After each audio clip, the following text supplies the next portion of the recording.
नमस्कार, आप देख रहे हैं न्यूज इंडिया। आपके साथ मैं हूं अभिषेक। दिल्ली से महाराष्ट्र तक पहुंची है सीजेपी प्रोटेस्ट की गूंज। जंतर मंतर पहुंचे हैं शिवसेना यूबीटी चीफ उद्धव ठाकरे। तो ये बड़ी जानकारी आपको दे रहे हैं। शिवसेना यूबीटी चीफ उद्धव ठाकरे दिल्ली के जंतर मंतर प्रोटेस्ट में शामिल होने के लिए पहुंचे हैं।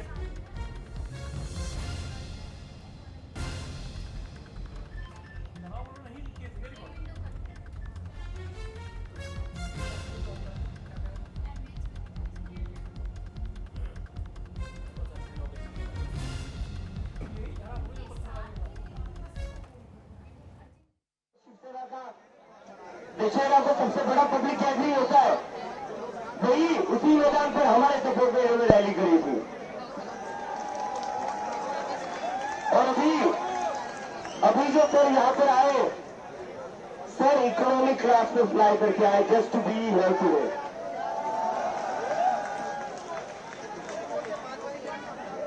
एक बार मोबाइल की टॉर्च लगाकर सर का वेलकम कर दीजिए। मोबाइल की टॉर्च लगाकर सर का वेलकम कर दीजिए। सारे लोग मोबाइल की टॉर्च लगा दीजिए, जल्दी जल्दी जल्दी।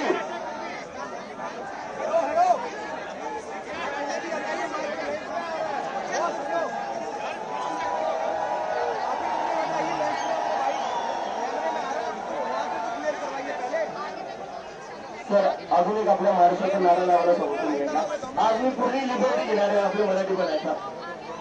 मैं अभी बोलूंगा जय भवानी, आप लोग बोलोगे जय शिवाजी, ठीक है? जय भवानी, जय भवानी, जय भवानी। ठीक है, अब मैं ज्यादा टाइम नहीं बोला, ज्यादा बोलने की जरूरत सर। ये बंदा कौन है? ये तो आगे बढ़ता रहेगा वीडियो में। मेरे पास शब्द नहीं है और मैं भाषण देने के लिए नहीं आया हूँ, युवा शक्ति को नमन करने के लिए यहाँ आया हूँ। राजनीति में संघर्ष रोज का होता है, लेकिन कभी कभी ऐसे लगने लगता है कि हम किसके लिए लड़े। लेकिन आज यहाँ तक मेरा हौसला बुलंद हो गया, क्योंकि एक चिंगारी अभिजीत को एक चिंगारी पेट्रोली है।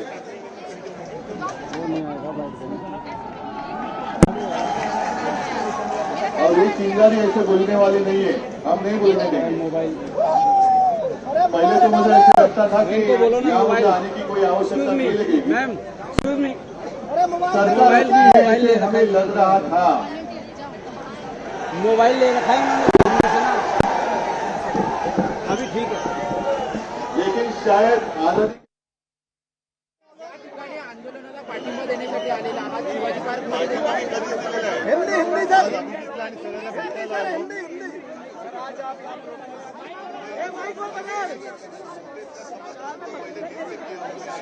और जैसे अभिजीत ने भी कहा है, हम संपर्क में हैं। कल जिस तरीके से आंदोलन को हैंडल किया, अपेक्षा नहीं थी कि इस तरीके से अपनी सरकार इनके साथ सुलूक करेगी। और मैं बात करना चाहता हूं, जरूर बात करना चाहता हूं आपके साथ, लेकिन कल सुबह मैं प्रेस कॉन्फ्रेंस लेने जा रहा हूं। आप सारे लोग कृपा कर वहां आइए, वहां शांति से और विस्तार से बात करेंगे। तरुणांचा मोठा प्रतिसाद मिळाला तुम्हाला, मोबाईलचे फ्लॅशलाईट चालू करून हो नाही ना, मला काय हे तरुण आपलं भविष्य आहेत, देशाचे भाग्यविधाते आहेत आणि त्या भाग्यविधात्यांबरोबर हे आत्ताचे जे बसलेत, म्हणजे आता मला अशी शंका यायला लागली ते राज्यकर्ते आता पाकिस्तानातून आलेत की काय, अशी आता मला एक शंका यायला लागले। मी उद्या सकाळी संजय राऊत यांच्या निवासस्थानी प्रेस कॉन्फ्रेंस घेणार आहे, आपण तिथे कृपा करून या, वहाँ हम देखेंगे ना। अभी तो आया हूँ मैं, अभी पहले तो मुझे यहाँ आना ही था। और मैं कल सब लोगों को मैं आमंत्रित करता हूं संजय राउत जी के घर पर, मैं इस विषय पर विस्तार से बात करूंगा। राहुल गांधी और अखिलेश यादव को डिटेन किया गया, मैं सब सारी बातों पर मैं कल मेरा भाष्य करूंगा। आपका समर्थन है विपक्ष के सांसदों के साथ, उन्हें डिटेन किया गया है आज। मैं इसी आज तो पहले जब मैं विमान में था, आ रहा था, तब ये सारी घटना हुई है। पहले तो मैं अभिजीत को मिलने के लिए और सारे लोगों को धन्यवाद अभिवादन करने के लिए आया हूं। और कल जैसे मैंने कहा कि विस्तार से आपके साथ सब प्रेस के साथ मैं बात करूंगा, सारे सवालों का जवाब मैं दूंगा। आम आदमी पार्टी धन्यवाद।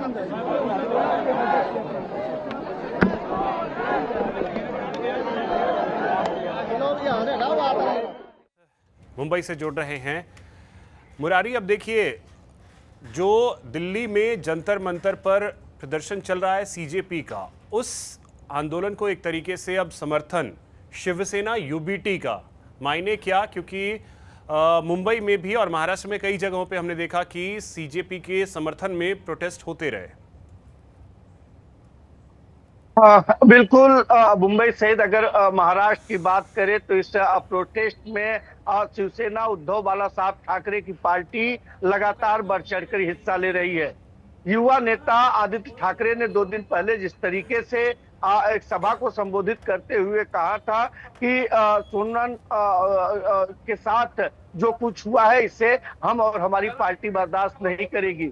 शिवसेना पक्ष प्रमुख उद्धव ठाकरे ने जिस तरीके से आनंद फानन में दिल्ली का दौरा किया है और जिस तरीके से उन्होंने कहा कि छात्रों के साथ अन्याय हो रहा है, जो उनकी आवाज को उठा रहे हैं, उनकी आवाज को दबाने का काम किया जा रहा है। साथ ही साथ उन्होंने कहा कि जो कुछ दिल्ली में हुआ कल, उसकी कल्पना हमने कभी नहीं किया था।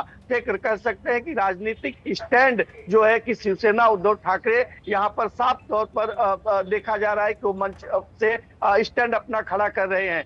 जिस तरीके से पूरी घटनाक्रम हुई थी, चाहे संजय राउत रहे हो, चाहे उनके अन्य प्रवक्ता रहे हो, महाराष्ट्र के अन्य जिलों में जो है वो आंदोलन कर रहे थे, लेकिन आज खुद उद्धव ठाकरे जो है मुंबई से दिल्ली पहुंचते हैं, उसके बाद जंतर मंतर पर पहुंचते हैं और जिस तरीके से संबोधित करते हुए कहते हैं कि हम कल प्रेस कॉन्फ्रेंस करेंगे। लगातार उनसे सवाल पूछा जा रहा है लेकिन उनका जवाब न देते हुए वो ये कह रहे हैं कि कल हम प्रेस कॉन्फ्रेंस करेंगे और प्रेस कॉन्फ्रेंस में अपनी सारी चीजें स्पष्ट करेंगे। देखना ही होगा कि उद्धव ठाकरे जब कल प्रेस कॉन्फ्रेंस करते में हैं क्या बोलते हैं, ये देखना अहम होगा। बहुत शुक्रिया मुरारी आपका तमाम जानकारी के लिए।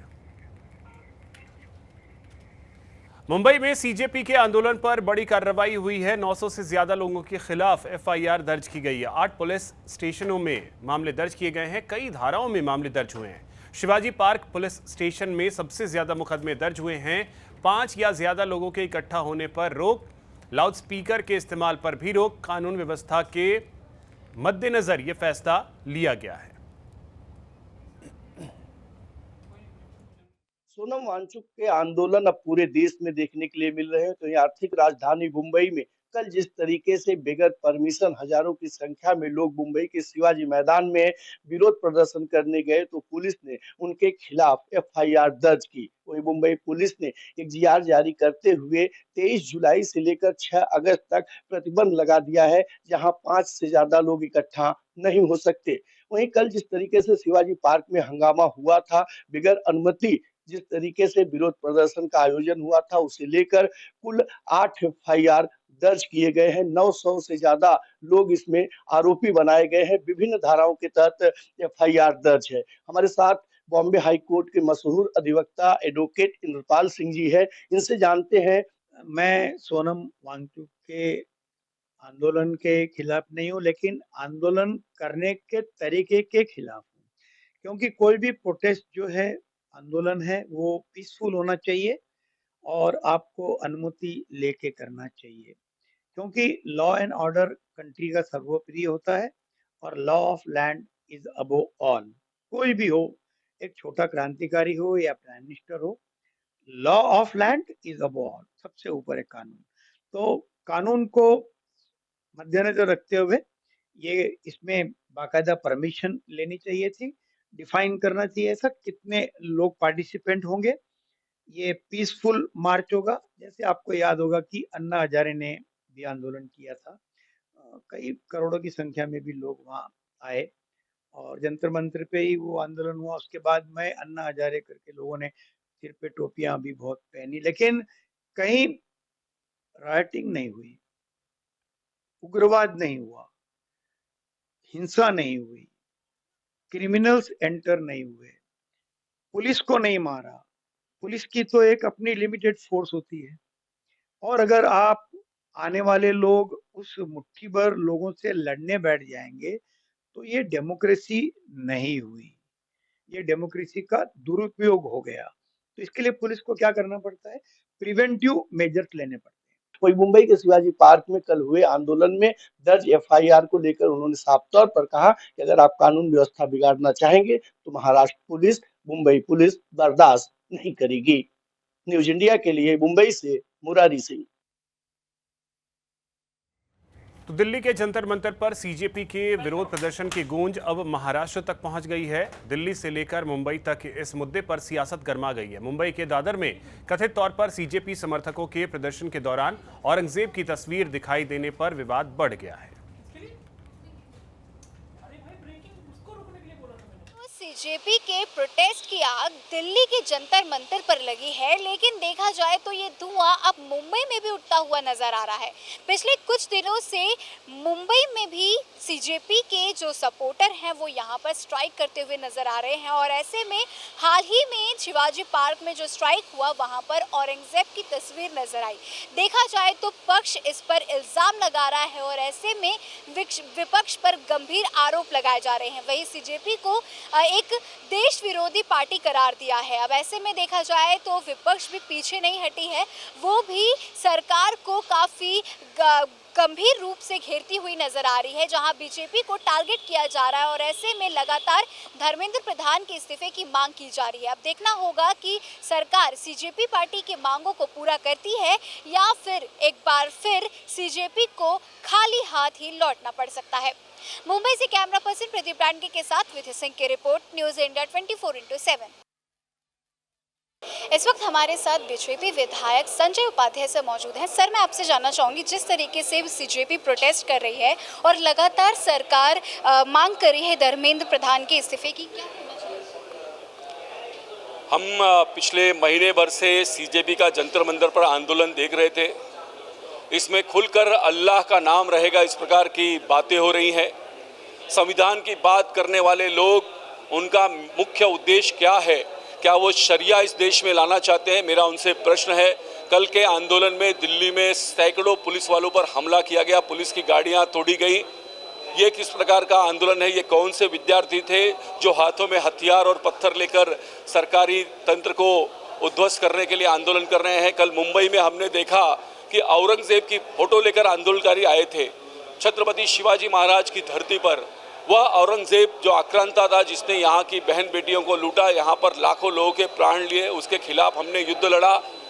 जिसने धर्मांतर कराया, जो अपराधी है, उस औरंगजेब को लेकर अगर आप आंदोलन करते हैं तो क्या आपके देश की संविधान में आपका विश्वास नहीं है? ये मेरा सीजेपी के लोगों से और कांग्रेस, उभाटा और मनसे के लोगों से प्रश्न है कि क्या महाराष्ट्र की धरती में औरंगजेब को आंदोलन में सहभागी करना, इस बात का आप समर्थन करते हैं?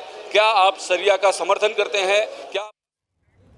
इसी बीच एक बड़ी खबर है दिल्ली के कनॉट प्लेस से, जहां कुछ उपद्रवियों ने बवाल किया है। पुलिस मुख्यालय के पिछले गेट पर प्रदर्शनकारी पहुंच गए।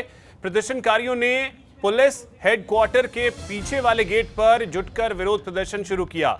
मौके पर सुरक्षा बढ़ाई गई है, पुलिस बड़ी संख्या में तैनात की गई है। स्थिति पर दिल्ली पुलिस की लगातार नजर बनी हुई है, सीनियर अधिकारी मौके पर हैं। तो एक बड़ी जानकारी इस वक्त की आपको दे रहे हैं। कनॉट प्लेस में उपद्रवियों ने पत्थरबाजी भी की है।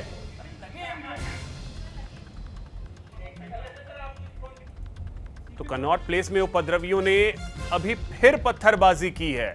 अब बड़ा सवाल यही है कि यह किस तरीके का आंदोलन है।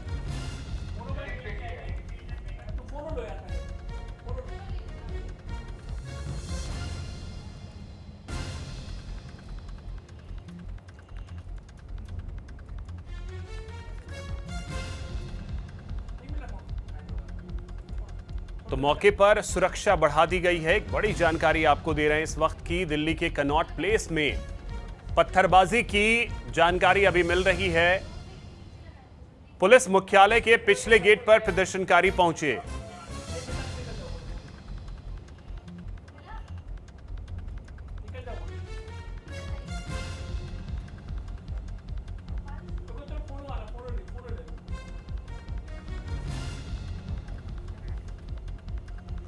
तो एक बड़ी जानकारी दिल्ली से, जहां पर कनॉट प्लेस में पत्थरबाजी की खबर सामने आई है और पुलिस हेडक्वार्टर के पीछे के गेट पर कई प्रदर्शनकारी जुटे हैं। अधिक जानकारी के साथ सहयोगी पंकज वानखेड़े हमारे साथ जुड़ गए हैं। पंकज, क्या जानकारी? पत्थरबाजी की खबर है, कनॉट प्लेस में कुछ प्रदर्शनकारी पुलिस हेडक्वार्टर के पिछले गेट पर पहुंच गए हैं। बिल्कुल बेशक, देखिए शाम 7 बजे के आसपास तमाम प्रदर्शनकारी जो है दिल्ली पुलिस मुख्यालय है उसके बैक साइड पे पहुंचे और उसके बाद वहां से लगातार नारेबाजी करते नजर आए। उसके बाद दिल्ली पुलिस ने उनके खदेड़ते हुए उन्हें कैनॉट प्लेस की तरफ भेजा और वहां पे उन तमाम प्रदर्शनकारियों ने हुड़दंग मचाया है, कई गाड़ियां तोड़ी हैं, बैरिकेड तोड़े हैं और पत्थरबाजी करते नजर आए हैं। लेकिन लगातार जो रैपिड एक्शन फोर्स है और दिल्ली पुलिस है लगातार इस पर कार्रवाई करती नजर आ रही है। और सबसे महत्वपूर्ण ये तमाम वो लोग भी हैं इन्वॉल्व इसमें, कांग्रेस के पॉलिटिकल पार्टी की यूथ विंग के लीडर्स हैं, कार्यकर्ता हैं, इसके अलावा कांग्रेस पार्टी के जो अलग अलग कार्यकर्ता हैं जो पहुंचे थे छत्रसाल स्टेडियम, जो जब अखिलेश यादव को डिटेन किया गया था, राहुल गांधी डिटेन किया था, उस दौरान तमाम कार्यकर्ता सब कैनॉट प्लेस पहुंचे क्योंकि इनको तब बूस्ट मिल गया जब राहुल गांधी प्रधानमंत्री आवास के बाहर प्रदर्शन करने पहुंचे थे। उसके बाद से तमाम ये भीड़ उग्र होती नजर आई और सबसे पहले जो है बीजेपी माफी चाहूंगा दिल्ली पुलिस मुख्यालय पास पहुंची और उसके बाद उनसे वहां खदेड़ने के बाद ये तमाम लोग जो हैं वो कैनॉट प्लेस की तरफ रुक करते नजर आए। चलिए, बहुत शुक्रिया पंकज आपका तमाम जानकारी के लिए।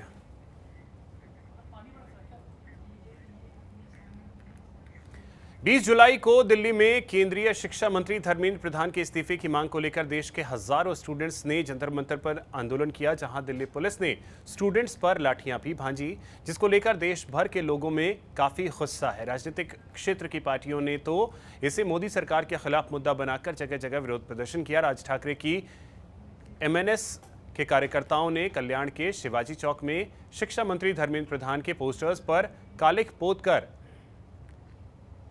आंदोलन किया। नीट परीक्षेच्या घोटाळ्यामुळे शिक्षण मंत्री धर्मेंद्र प्रसाद आम्ही राजीनामा मागत होतो, तो राजीनामा त्याने अगोदर दिला असता तर आम्हाला आंदोलन करण्याची पाळी आली नसती। आज विद्यार्थी 20हून अधिक लोकांनी आत्महत्या केलेल्या आहेत। काल जे विद्यार्थी पुन्हा तिथे मोर्चासाठी जमले होते त्यांच्यावर बेछूट गोळीबार लाठीचार्ज केला, तर या सरकारचा मी जाहीर निषेध करतो। आणि अशा प्रकारे आम्ही भ्रष्टाचार करतो तुम्ही बोलायचं नाही, आम्ही तुला दडपशाही करतो तुम्ही बोलायचं नाही, ही जी वृत्ती आहे भाजप सरकारची ही वाढत चाललेली आहे। आणि त्यानुसार आज जर आपण बघितलं तर हे संपूर्ण महाराष्ट्रात नाही तर अख्ख्या भारतातील युवकांनी पुढे येऊन या आंदोलनात सहभागी झालं पाहिजे आणि या मोदी सरकारचा निषेध केला पाहिजे असं आम्ही आवाहन करतो। नासिक से खबर है, जहां TCS धर्म परिवर्तन से जुड़ा मामला, धर्मांतरण मामले में आरोपियों में से एक दानिश शेख को जमानत मिली है। आरोपों पर अंतिम फैसला आने पर अग्रिम कार्रवाई होगी। तो एक बड़ी जानकारी नासिक धर्मांतरण मामले से जुड़ी बड़ी खबर।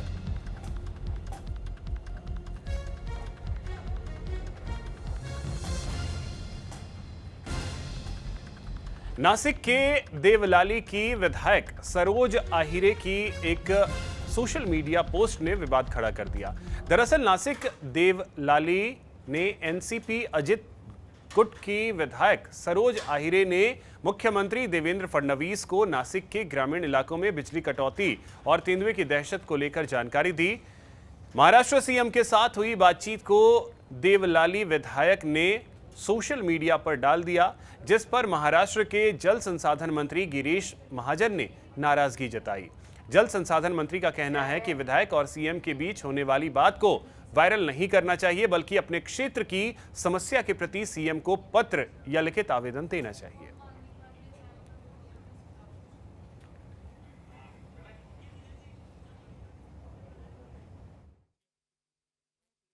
मी पण आता अधिकाऱ्यांशी लोड शेडिंगच्या बाबतीमध्ये मी पण आता अधिकाऱ्यांशी बोललेलो दुपारी की असं योग्य नाही म्हणून, पण त्याचे काय आपण मोबाईलवर बोलावं, स्पीकरवर बोलावं आणि मग ते लोकांमध्ये, मला वाटतं लोकप्रतिनिधी आपण आहोत, आपल्याला या गोष्टी तेवढी समज असली पाहिजे की अशा गोष्टी काही असतात की आपण त्या काही सगळ्या लोकांना ऐकवायला त्याची काही आवश्यकता नाही।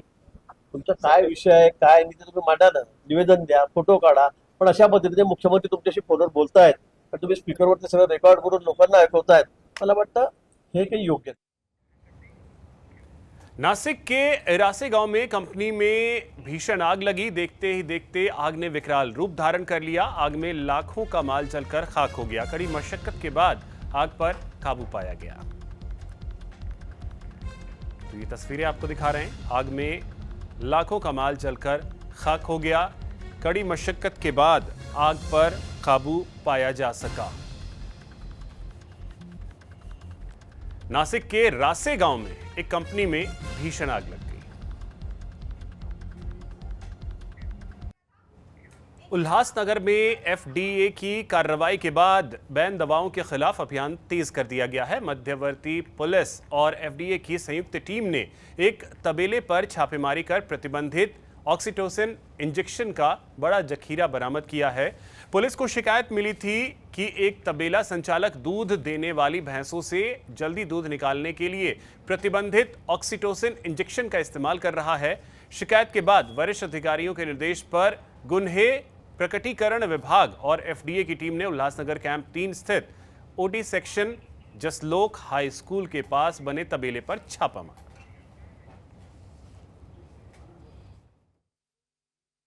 सेंट्रल पुलिस स्टेशन हद्दी में संबंधित कार्रवाई हुई है।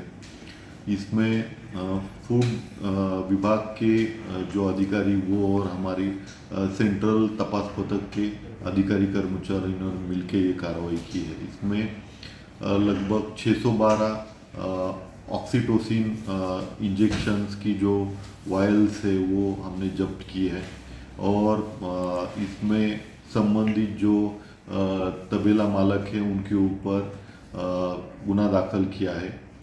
इसमें जो आर्टिफिशियल ऑक्सीटोसिन देकर ज़्यादा दूध निकालने के लिए इन्होंने जो ये किया था प्रोसीजर की थी, उस उपलक्ष्य में ये कार्रवाई हुई है और जो पिनल सेक्शन है वो लगा के एफआईआर रजिस्ट्रेशन हुआ है।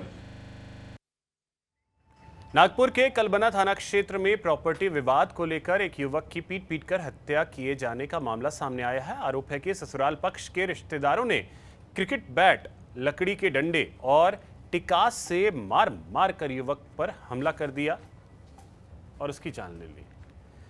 गंभीर रूप से घायल युवक को अस्पताल ले जाया गया, जहां डॉक्टरों ने उसे मृत घोषित कर दिया। मृतक की पहचान 30 वर्षीय अखिलेश गुड्डू धुर्वे के रूप में हुई है। पुलिस के मुताबिक अखिलेश की शादी तुलसीबाई गायगोवाल की बेटी आंचल से हुई थी। तुलसीबाई की संपत्ति में हिस्सेदारी को लेकर परिवार में विवाद चल रहा था। अखिलेश अपनी पत्नी के साथ सास के घर पहुंचा था।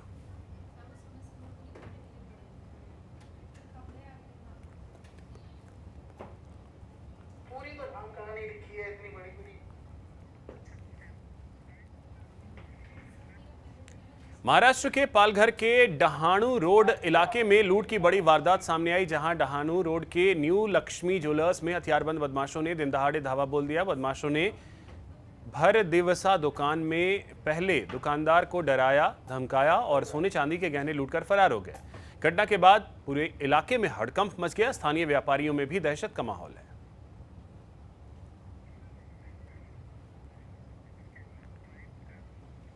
रायगढ़ के खोपोली शहर में चोरों का आतंक देखने को मिल रहा है। इसी बीच चोरों ने खोपोली के ऐतिहासिक शिव मंदिर में 12 किलो का चांदी का मुकुट चुरा लिया, जिसकी कीमत लगभग 50 लाख रुपए बताई जा रही है। मंदिर परिसर में सीसीटीवी कैमरे लगे होने के बावजूद चोर इस वारदात को अंजाम देने में सफल रहे।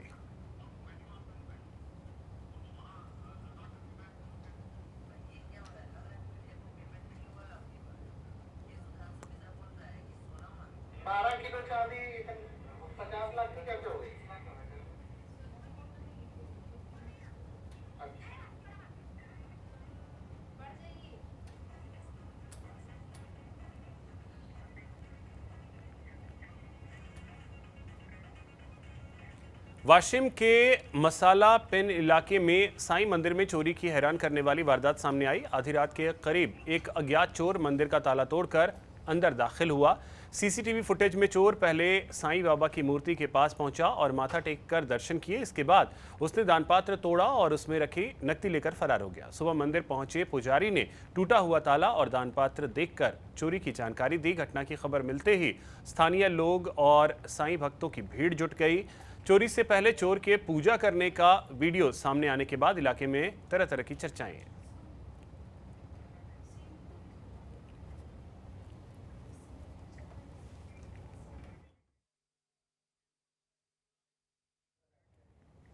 महाराष्ट्र के ठाणे पुलिस को बड़ी सफलता हासिल हुई है, जहां पुलिस ने एक सनसनीखेज हत्याकांड का केवल 72 घंटे के भीतर खुलासा कर दिया। पुलिस के मुताबिक 28 जून को कल्याण मुरबाड अहिल्यानगर मार्ग पर मामनोली गांव के जंगल में एक अज्ञात व्यक्ति का शव मिला था। शव मिलने के बाद कल्याण तालुका पुलिस ने हत्या और सबूत मिटाने का मामला दर्ज कर जांच शुरू कर दी। कल्याण तालुका पुलिस स्टेशन की हद में सीआर नंबर 498/26 गुना दाखिल था। बीएनएस कायदा 103 1 और 238 के तहत, जिसमें एक अनआइडेंटिफाइड डेड बॉडी हमको कल्याण अहिल्यानगर रास्ते पे, जो मानमूली गांव की तरफ जाने वाला जो रास्ता है, वहां पे जंगल में एक अनआइडेंटिफाइड डेड बॉडी मिली थी। उसको देख के ये लग रहा था कि ये एक वेल एजुकेटेड बंदा है, क्योंकि उस शर्ट पैंट था, उसके चेस्ट पे उसका सैक था, शायद कहीं काम करने वाला है, नौकरी करने वाला इंसान था। पर सबसे बड़ा चैलेंज ये था कि वहां पे किसी तरह की सीसीटीवी फुटेज या टेक्निकल एविडेंसेस, कोई विटनेस, उसको आने वाला ले जाने वाला, कोई देखने वाला कुछ भी नहीं था। बहुत ही सिक्लूडेड प्लेस थी। जो ये व्यक्ति है उसको आइडेंटिफाई किया, वो मिंडा कंपनी जो है मुरबाड तालुका में, वहां पे काम करता था। वहां के लोगों को लगभग सारे स्टाफ को इंट्रोगेट करके फिर टेक्निकल एविडेंसेस के आधार पर 2 उन्होंने सस्पेक्ट आइडेंटिफाई किए। उनको सस्टेन इंट्रोगेशन के बाद उन्होंने ये कबूल किया कि इस व्यक्ति का खून इन दोनों ने किया है। जो तो फिलहाल इस बुलेटिन में इतना ही। नमस्कार।